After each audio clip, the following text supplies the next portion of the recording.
Many people die at age 25 and don't get buried until they're 65. I was talking to a friend of mine named Rosia, and I said, Rosia, how you doing? And she said, let me tell you something. Life is a mess. I said, girl, what are you talking about? She said, my life is a mess. She said, you know what?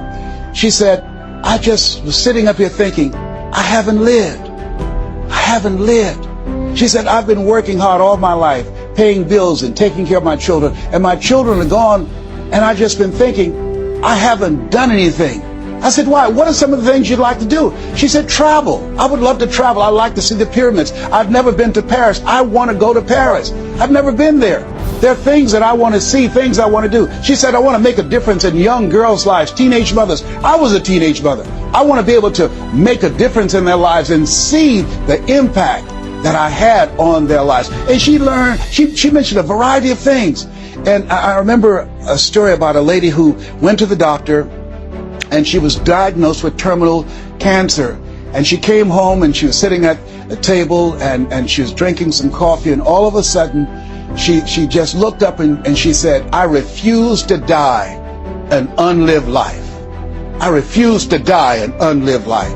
And she decided that she was going to live. That up to that point, her life was for her family, for her children, for her husband, but she had left herself out of the equation. Have you ever done that? I remember at a period of my life, I was going to work and I was working on a job that I hated. And at the same time, I was praying that I wouldn't get fired. I was praying that I wasn't laid off. I was miserable. Nobody was holding a gun to my head.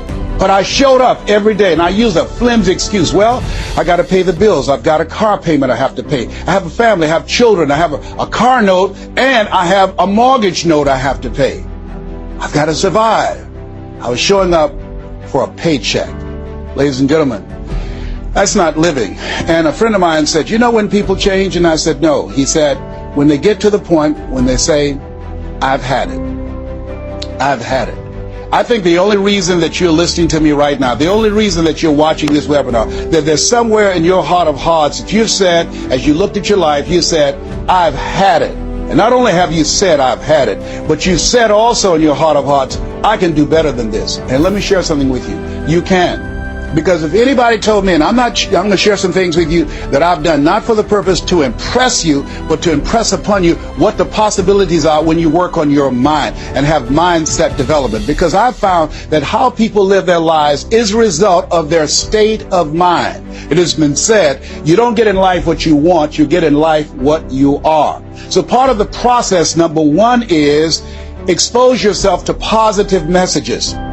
See what I'm doing right now? I'm distracting the story that's going on in your head right now. How you live your life, how I live my life, how all of us live our lives is a result of the story we believe about ourselves. And most of us are born into stories. I was born into a story where we were poor, but we didn't know it. I didn't know we were poor until I got on a bus with my mother going to do domestic work on Miami Beach.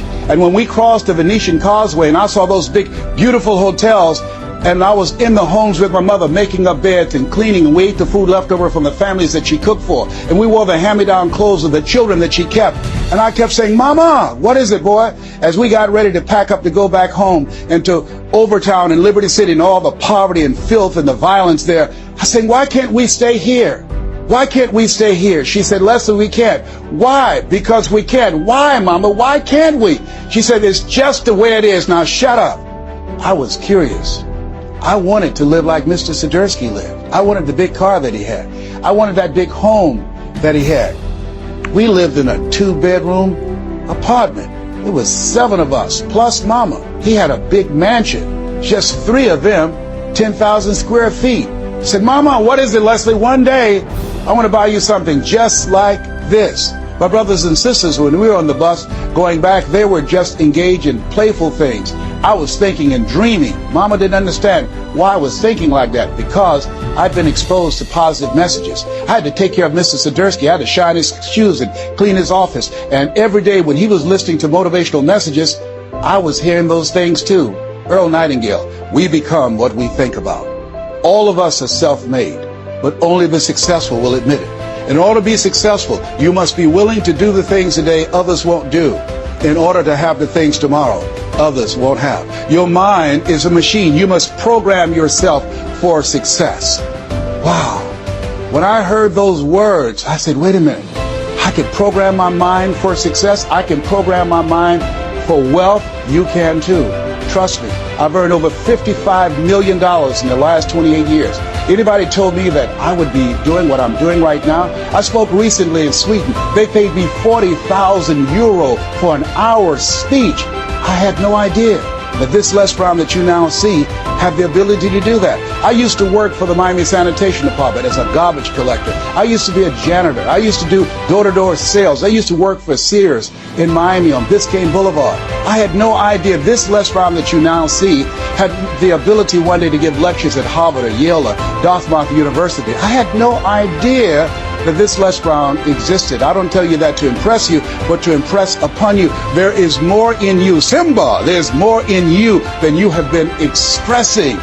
All of us have seen Lion King, some great symbols in there. And I say to you, there's more in you right now than's represented in your bank account. There's more in you right now that's being reflected by your life right now. Your life is not a true reflection of your potential. You have greatness within you. You have the ability to do more than you can ever begin to imagine. There's a reason that my favorite book says, as a man thinketh, so is he. And as he continues to think, so he remains. In order for us to begin to break into that level of greatness that we have within ourselves, you have to make a conscious choice every day to expose your mind to positive messages. So I put myself on a regimen. I do this every day, and I suggest that you do it. Write this down. Number one, listen to motivational messages every day. I guarantee you, if you do what I'm sharing with you right now, for 6 straight months, every day, your life will never be the same again.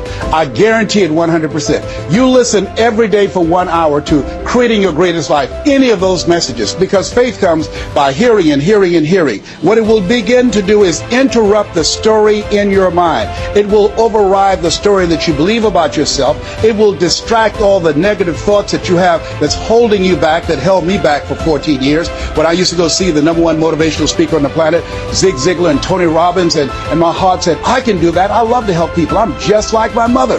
And then my mind would ask how. And I went from my heart to my mind. And my mind would say, Les Brown, you don't have a college education. Les Brown, you've never worked for a major corporation. Les Brown, you were labeled educable mental retarded. They call you DT, the dumb twin. You're not as smart as your brother. Have you ever thought about something you wanted to do and you convinced yourself that you couldn't do it? See, sometimes we need to have some external voices. And so by listening to motivational messages, that began to override the negative thoughts that I had about myself in my mind. And it gave me a new story and empowered me and gave me a vision of myself beyond my circumstances and mental conditioning and started me to writing a new chapter in my life. And so now, money will never be another issue for me. And that was an issue for most of my life because I didn't know what I did know and I thought I knew. So one you have to do is that you have to have a mindset development strategy where you are deliberately taking an hour every day listening to a motivational message. Every day. Here's something else.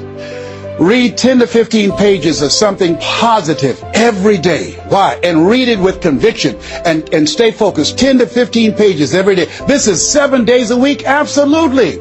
Absolutely.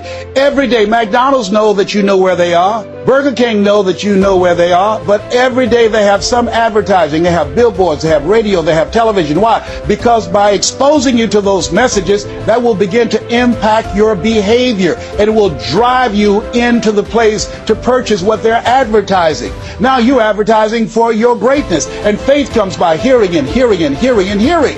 So you want to listen to positive messages every day. You do this, I'm telling you, your life will never be the same again. And read 10 to 15 pages of something positive every day. I read 2 to 3 books a week. Why? Because I have goals and dreams of things I want to achieve.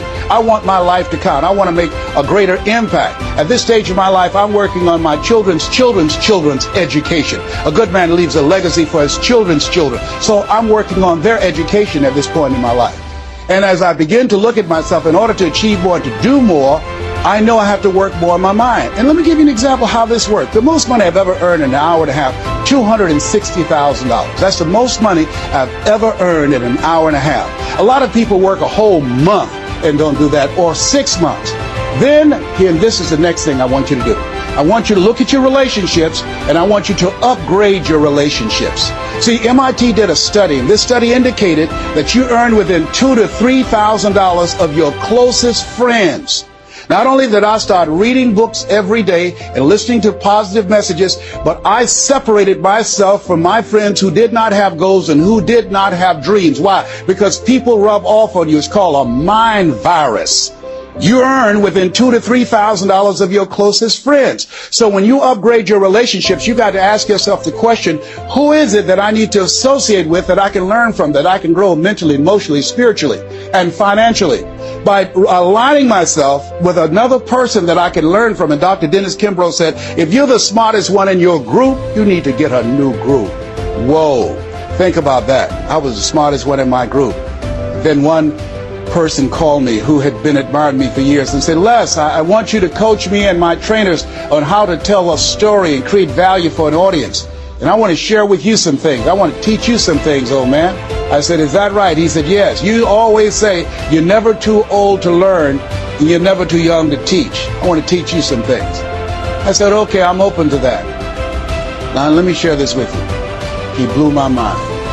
The most money, as I mentioned to you, I've ever earned, speaking to over 8,000 people in Salt Lake City, Utah, $260,000.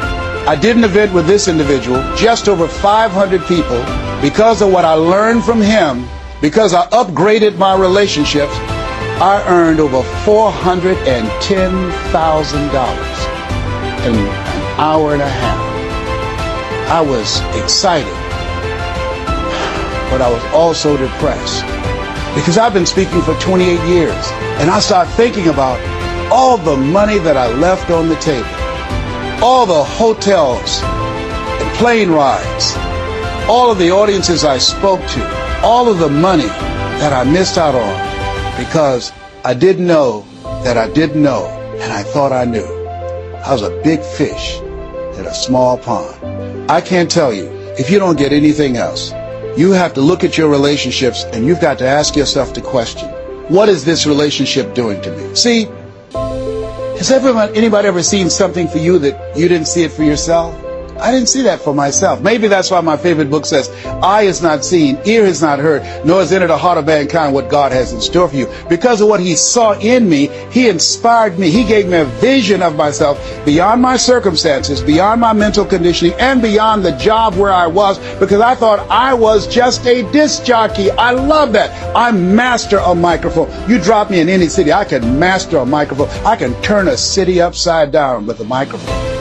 But I had more in me than I was expressing, and I did not know it. And because of this encouragement, I became a community activist. Because of this encouragement, I started doing a talk show called Voice of the People. Because of this encouragement, when I got out of radio, I ran for the Ohio legislature, and I was elected. And because of this encouragement, I passed 14 bills my first term.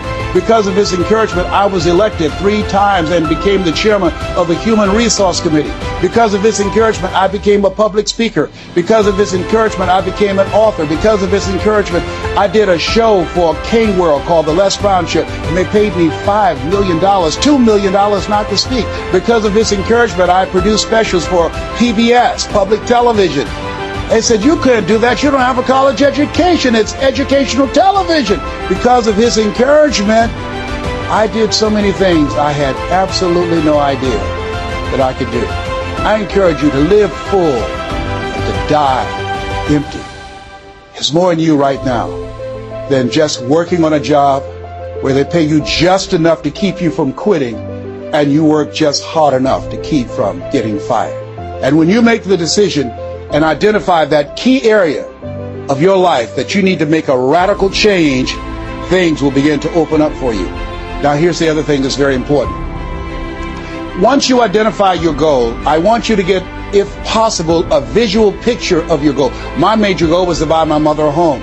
I got the picture of the home with a 12-foot swimming pool and a basketball court on a golf course. I bought that home for my mother. It cost just over $400,000, 10,000 square feet. I had a picture long before I had the money and the down payment to get it. My goal was to be known nationally and internationally as a speaker. I had that goal. I had a card that I had on one side, asking and shall be given, seeking ye shall find, knocking and shall be opened. On the other side I had, I'm the world's #1 orator. I produced that result in my life. I had a goal of becoming a talk show host. I used to watch Phil Donahue, and I put my picture on the screen of the television as I listened to the program. I visualized myself there, and I was called by King World Production, and I had my own talk show. Well, it was the highest rated, fastest canceled talk show in the history of television. Well, at least I had one. It's called life. Now, here's something else.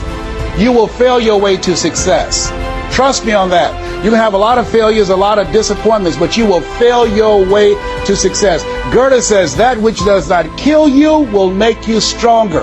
See, 85% of people allow their fear of failure to outweigh their desire to succeed. That's why you have to be of good courage. You have to have courage. When life knocks you down, I have a saying, try and land on your back, because if you can look up, you can get up. So once you look at and decide the goal that you want to put some things, or put a treasure board or a goal board and have pictures of the goal that you want to achieve, so you can see it every day when you get up in the morning and the last thing at night. You're programming your subconscious mind, where 9 out of 10 decisions that you make comes from there. Here's something else. Not only do you want a physical picture that you can see every day to remind you to keep you on course, but the other thing that's very important in achieving your goals, writing your goals down in detail and having 7 action steps that you take every day. Now, Robert Schuller said, by the yard it's hard, but inch by inch, anything is a cinch. You want to think about, what are the things I need to do every day? Break it down into increments. You have your 30-day goals, and you have your 3-month goals, and your 6-month goals, and your 1-year goals, all right? You want to break it down in increments. What do you need to do starting today? Don't squander any time. There goes a second. There goes another second. There goes another second. And all the power in the world can't bring it back. So what are 7 things that you can do starting today? And then once you do those 7 things, then you work on all the other stuff. But what are the 7 most important steps that you can take that can move you in the direction of your goal? And when I decided to become a speaker, I started memorizing quotes every day. That was one of the goals I had, to memorize quotes. I have probably over 400 to 500 quotes and statistics in my head in all kind of areas. I've spoken at the National Convention for the real estate conventions, RE/MAX. I've spoken for doctors and lawyers. I trained over 5,000 doctors last year, teaching doctors how to communicate with their patients to increase their taking of their hypertension medication, to increase their compliance from 30%. I paid $640,000 in 1 month, Monday through Thursday, 30 minutes a day. A lot of people work a whole year and don't do that. I don't tell you that to impress you, but to impress upon you. You've got greatness in you. You can do more than you can ever begin to imagine. I had no idea this Les Brown you see existed. I had no idea. And the reason that you're watching me now is because you know in your heart of hearts that you can do what I've done and even more.